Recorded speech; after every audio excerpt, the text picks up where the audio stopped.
Como entrar em uma sala e se tornar o maior negociador em segundos, mesmo que essa negociação dure 10, 20, 30 minutos. A grande questão aqui é você entender que a comunicação que você utiliza para o palco, a comunicação que você utiliza em uma super reunião, não é a mesma comunicação que você vai utilizar em uma negociação. Entenda, a confusão desses fatores coloca você em um lugar totalmente problemático. Por quê? Todo mundo que gasta energia tentando performar como em um palco, todo mundo que gasta energia tentando conduzir para convencer alguém no momento de negociação, acaba se distanciando do fator principal da negociação. E qual que é o fator principal? Ritmo. Exato. Ou você está ditando o ritmo da negociação, ou você está sendo guiado. E normalmente, quando você está sendo guiado, não é porque o outro tem uma super habilidade de negociação, é porque você se sujeita a esse lugar. E a grande questão é, na verdade, a segunda grande questão, se eu quero vender muito, por que eu me colocaria nesse lugar de ser guiado, Cris? Não faz sentido. Exato. Você não sabe por que isso acontece? Porque tentando gastar energia para convencer, você se sujeita a esse lugar. Eu sou o Chris Duff, o segundo negro mais lindo do mundo. Hoje eu treino inúmeros empresários, líderes, aqui na capital de São Paulo com o meu processo, que eu chamo de laboratório de 2 dias, reinando nos palcos, para executivos, empresários, autônomos, empreendedores que querem demonstrar para o mundo quem eles são através de comportamento, através de um olhar, através de uma fala assertiva, porque hoje, você deve saber disso, existem inúmeros líderes, pessoas bem-sucedidas, com muito resultado, mas na hora que eles abrem a boca para falar, não conversa. Existe uma incongruência entre resultados e quem eles demonstram para o mundo que são. Hoje eu posiciono grandes empresários. Hoje eu posiciono grandes líderes para o lugar que eles devem ocupar. Não uma transformação barata, não uma motivação barata, mas eu sou este homem, o segundo negro mais lindo do mundo, que posiciono, que moldo. Então, se você ainda não se inscreveu aqui em nosso canal, o seu trabalho é fazer isso agora, porque diferente do que você assiste por aí, eu não estou falando que em relação à comunicação não tem bons conteúdos, existem conteúdos incríveis, mas como o meu, não existe. Com tudo que você vai acessar aqui, eu tenho certeza que você já consegue colocar em prática amanhã. Não é intangível, não é motivacional, é prático. Vamos para o primeiro ponto, para você entender como conduzir um processo de negociação para você ser o homem, para você se tornar a mulher que guia o processo, não o homem ou a mulher que entra em um lugar de ser guiado. Para você entender melhor, quando eu digo ser guiado, eu estou falando de uma condição de decisão. E essa condição de decisão, ela é criada pelos seus comportamentos e pela sua comunicação, que são processos diferentes. Se você não tomar cuidado em uma mesa de negociação, você acaba tornando o cliente, o outro empresário, o investidor, um juiz. E qual que é o papel do juiz? Decidir se vai ou não vai. Decidir se está certo ou se não está. Decidir se você tem provas o suficiente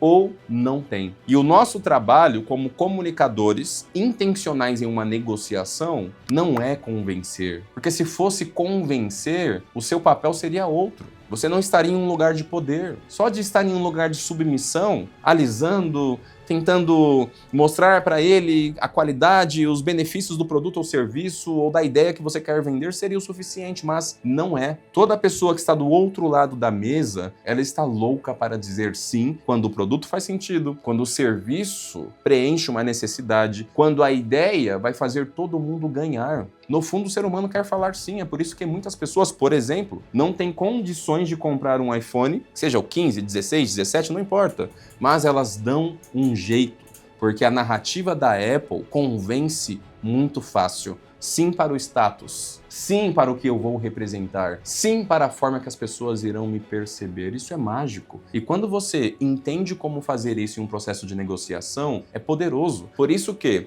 o primeiro tópico que você precisa dominar para guiar a negociação e não se tornar um réu é a afirmação. Eu repetirei para você entender de uma forma lenta, para você gravar, armazenar, fixar na sua alma. O primeiro tópico não está ancorado de baixo para cima. Ele é o mais importante. Terão mais dois, mas esse é o mais importante. O mais importante para você em um processo de negociação é a afirmação. Entenda, alguém que entra nesse lugar de réu é alguém que se explica demais. É alguém que fica se colocando em um lugar totalmente complexo, onde mesmo com poder, mesmo dono de um processo, de uma empresa, de um produto, quando essa pessoa começa a se explicar, olhando para o senso comum, quem se explica demais está pedindo permissão para estar naquele espaço. Quem se explica demais não consegue sustentar uma verdade que ele está tentando vender. Logo, se eu estou conversando ainda mais em um processo de negociação, onde eu terei que dizer o sim, e o sim sempre vai custar para o cliente. E todo mundo aqui, eu, você, o seu marido, a sua esposa, os seus amigos, todo mundo, todos os dias, de uma forma inconsciente ou consciente, não queremos. Todo mundo. Nós não queremos dar passos que nos custe tempo, dinheiro e principalmente emocional. Isso seja de forma consciente ou inconsciente. Então, todas as vezes que você entra em um processo de negociação se explicando demais, você acaba condicionando o outro a questionar a sua autoridade, a questionar a forma que você está dizendo que vai funcionar, a questionar a forma que você está tentando se posicionar. Porque onde tem explicação, grava isso, por favor. Onde tem explicação, tem dúvida. Onde tem muita explicação, tem insegurança. Cris, você está dizendo então que em todo o processo de negociação eu não posso explicar nada? Porque isso não faz sentido. Se eu tenho um serviço, eu preciso explicar o serviço. Se eu quero que o outro acredite e siga a minha ideia, eu preciso explicar exatamente. O ser humano precisa trabalhar o processo lógico, mas a lógica de uma conversa em um processo de negociação precisa ser ditada por um dos pares, não por quem precisa ser convencido. Do que você está falando, Cris? Toda a explicação, ela tem que vir depois de uma afirmação. Por isso que esse é o primeiro ponto. Uma vez que eu estou na mesa e eu afirmo, eu estou estabelecendo comando. Agora, onde tem comando, tem presença.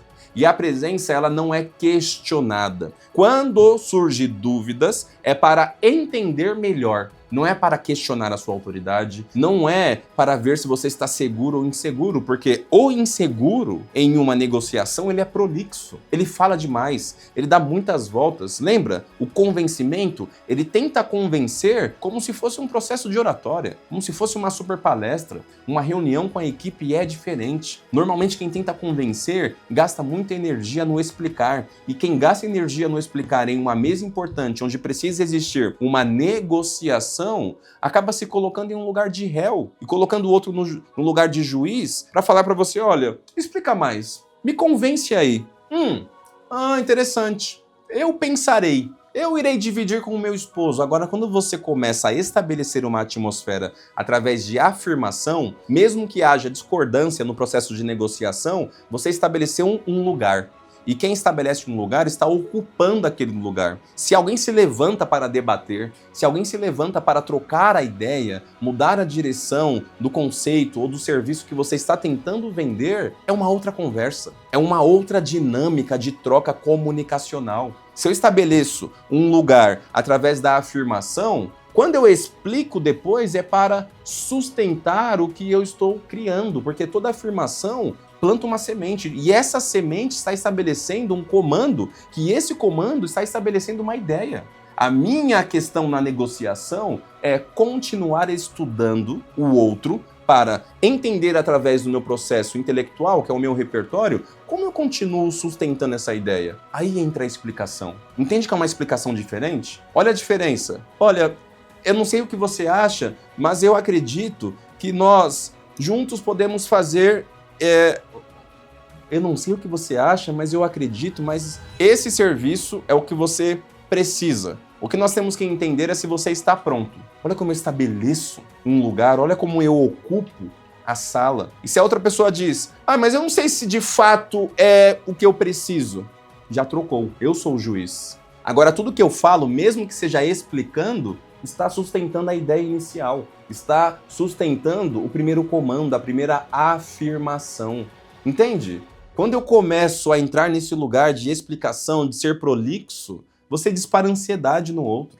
Você dispara no outro, mesmo que ele não tenha capacidade intelectual para julgar, um senso crítico como se ele fosse Hamlet, no seu auge da poesia. Isso não existe. Isso existe. E se existe, é por sua culpa. Vamos para o tópico número 2, ou melhor, o recurso, para você sustentar uma argumentação de uma forma totalmente coerente. Quando nós estamos em um processo de negociação, se eu estou falando de ritmo, eu também estou falando de silêncio. Olha como isso é poderoso. Quem estabelece ritmo através do comando precisa aprender a manusear ou calibrar o ritmo através de pausas. Porque o mesmo comando está transmitindo poder. E onde tem poder, precisa ter silêncio. Porque eu não consigo associar influência, eu não consigo associar poder a alguém que não para de falar, a alguém que fala muito rápido, a alguém que está comendo palavras a todo momento,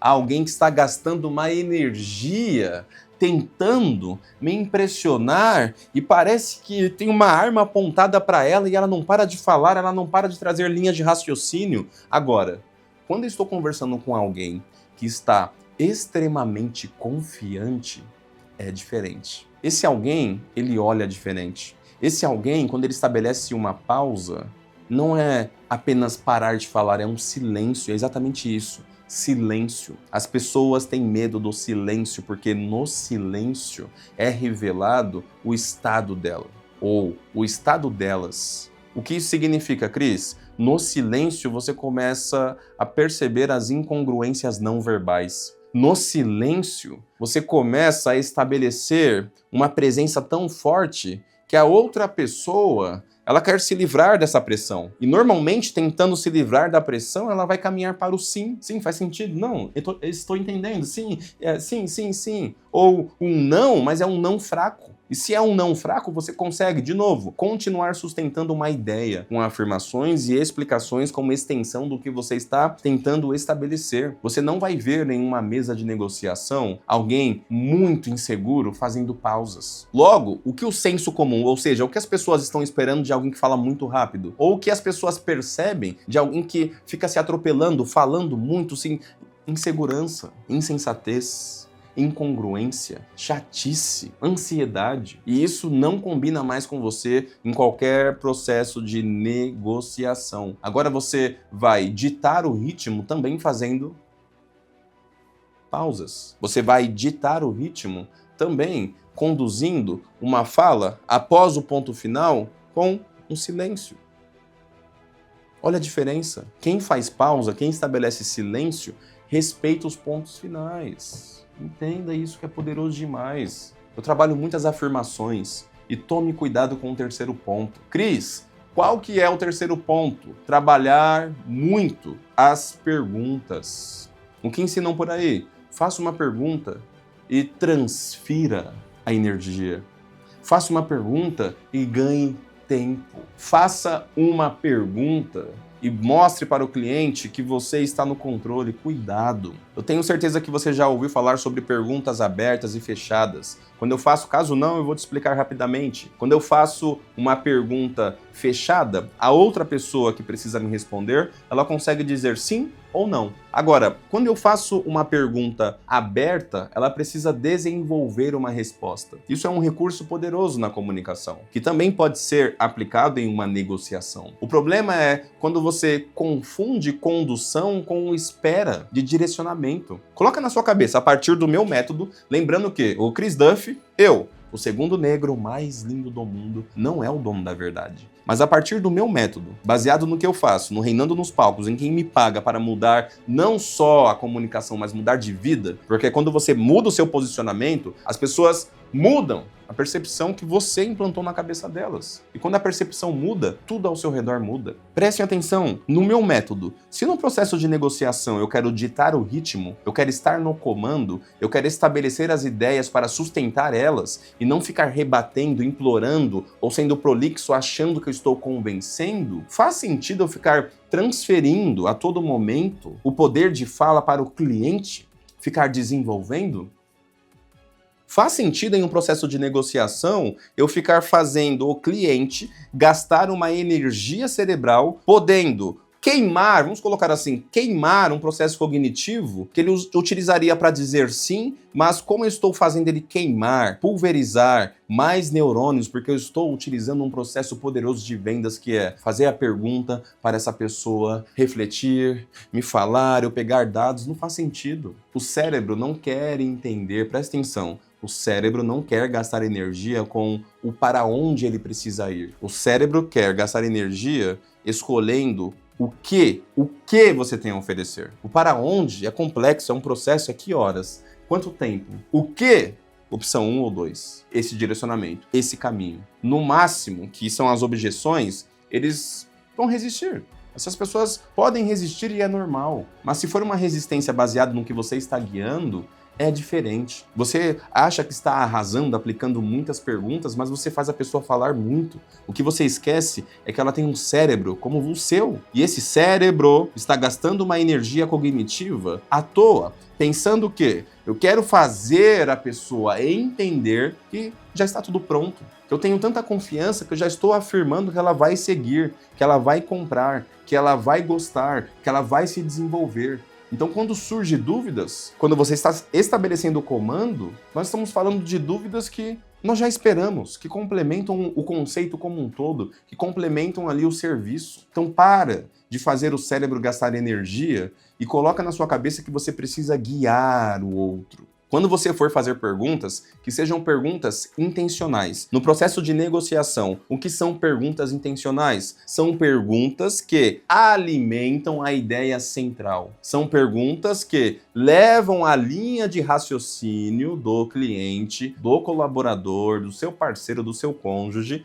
para a ideia central. Se eu estou gastando uma energia para... Nossa, caiu meu paninho aqui. Se eu estou gastando a minha energia tentando fazer o cliente aceitar essa ideia, comprar o meu produto, comprar o meu serviço, mas em paralela a mesma conversa, olha isso, a mesma conversa, não outras conversas, não em outros dias, no mesmo dia, na mesma conversa, eu estou tentando alimentar uma ideia, sustentar essa ideia, mas nesse mesmo processo de negociação eu fico fazendo tantas perguntas para fazer o cliente sentir, para fazer o cliente refletir, para trazer para o cliente novas condições, eu vou abrindo outras abas. E aí você sobrecarrega o cérebro do cliente achando que você é um mega negociador, um mega vendedor, mas calma. Faça uma pergunta que vá direcionar essas pessoas, ou essa pessoa, para um único ponto. A ideia central que você estabeleceu com comandos, com afirmações, que todas as explicações não foram para convencer o cliente,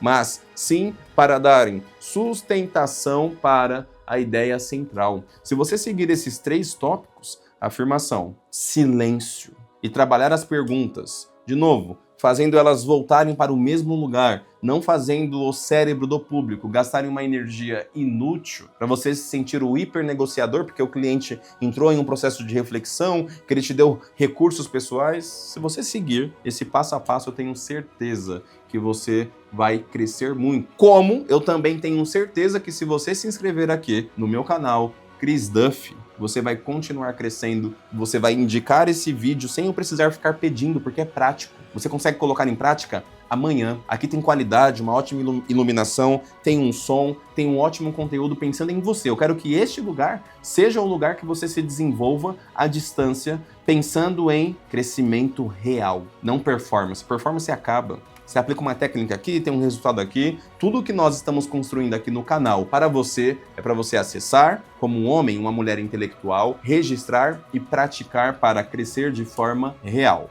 Obrigado por ter assistido até aqui. Não se esqueça que você nasceu para reinar.